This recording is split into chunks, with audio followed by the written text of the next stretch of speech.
Welcome to Equanimous Fortitude. When the world feels like it's closing in, you have two choices. React emotionally or respond deliberately. Marcus Aurelius, one of the most powerful men in history, chose the latter.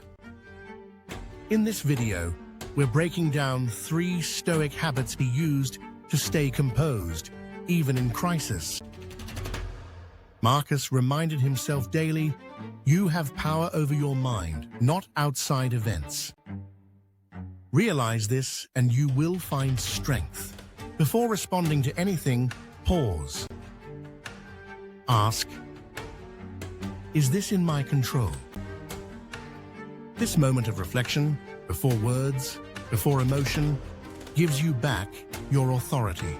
Emotions lie.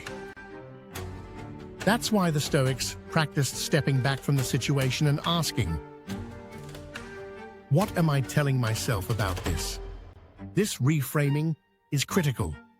It shifts you from panic to perception.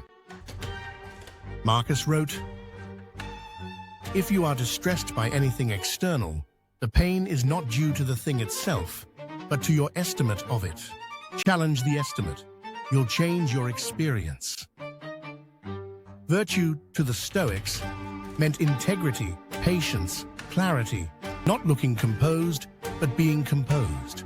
Ask, what is the most rational, composed, virtuous response here?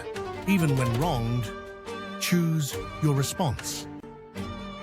Don't inherit one. Power isn't loud. It isn't fast. It's calm under pressure. These 3 habits, pause, reframe, respond, aren't just ancient wisdom. They're a modern superpower. Take 5 minutes a day and build them. The next time chaos comes knocking, you'll already be in command.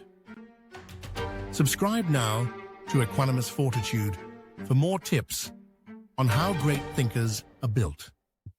Thanks for watching.